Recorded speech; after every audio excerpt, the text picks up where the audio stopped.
आषाढ़ के महीने में इन 7 कामों को करने से बचना चाहिए। आषाढ़ और श्रावण का महीना शुरू होते ही हिंदू धर्म में व्रत और त्योहार बढ़ने लगते हैं। साथ ही साथ हर महीने का महत्व भी विशेषकर अलग अलग होता है। आषाढ़ के मास में भगवान विष्णु की पूजा का अत्यधिक महत्व होता है। धार्मिक दृष्टि से देखा जाए तो कहा जाता है कि इस महीने में भगवान श्री हरि विष्णु की पूजा करने से आर्थिक परेशानियों से छुटकारा मिलता है। इसी के साथ कई व्रत त्योहार आते हैं। इन व्रत और त्योहारों में देवशयनी एकादशी सबसे प्रमुख होती है। साथ ही इसमें गुप्त नवरात्रि भी होती है। बड़े त्योहार भी आते हैं। इस महीने का सबसे बड़ा संबंध भगवान विष्णु से ही माना जाता है।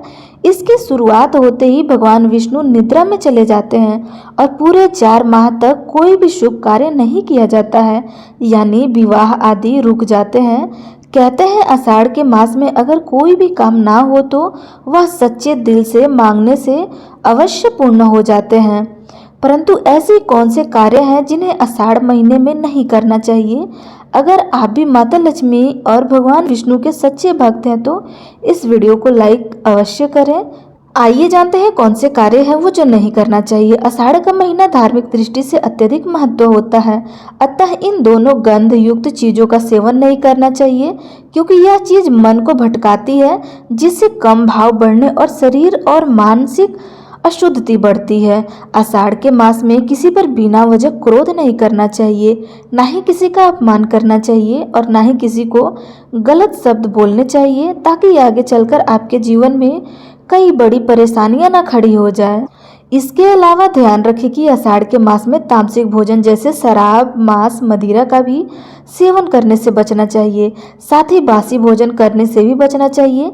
इस मास में पेट संबंधी परेशानियां अत्यधिक होती है, इसलिए खाने पीने का ध्यान जरूर रखना चाहिए। आषाढ़ के महीने में भूलकर भी इन चीज़ों का सेवन नहीं करना चाहिए। इस महीने में जैसे बैगन, मसूर की दाल, गोभी, लहसुन और प्याज का सेवन भी नहीं करना चाहिए। भगवान श्री कृष्ण को समर्पित होता है। ऐसी चीज़ों का सेवन करने से वास्तु दोष भी लगता है। शास्त्रों के अनुसार कहा जाता है कि देवशयनी एकादशी के बाद शुभ और मांगलिक कार्य करना वर्जित होता है, और अगर कोई कार्य शुरू किया जाए तो उसमें लाभ प्राप्त भी नहीं होता है और न ही आपके लिए फलदायी भी माना जाता है। इसलिए आप इन चीज़ों का सेवन ना करें। आषाढ़ के मास में किसी भी निरोगी व्यक्ति को देर तक नहीं सोना चाहिए। कहा जाता है कि इससे उसके जीवन में पूर्ण रूप से आलसी फैलने लगता है और आर्थिक समस्याओं का सामना करना पड़ सकता है, इसलिए देर तक ना सोए। आषाढ़ के महीने में बासी भोजन का सेवन नहीं करना चाहिए और ना ही जल का अपमान करना चाहिए। जल का हमेशा संरक्षण जरूर करें। बासी भोजन करने से बीमारियों का खतरा अत्यधिक बढ़ जाता है, इसलिए बासी भोजन करने से आपको बचना चाहिए। आषाढ़ के महीने में जल की बर्बादी या जल का अपमान न करें। इससे जल देवता यानी वरुण देवता का अपमान होता है और वो आप पर क्रोधित हो सकते हैं। आषाढ़ के महीने में ही देवशयनी एकादशी आती है।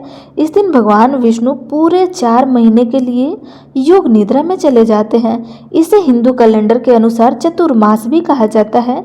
इसकी शुरुआत भी इसी दिन से होती है। इसके बाद मांगलिक कार्य जैसे जनेऊ संस्कार, मुंडन, शादी विवाह या जो भी शुभ कार्य है वो नहीं किया जाता है।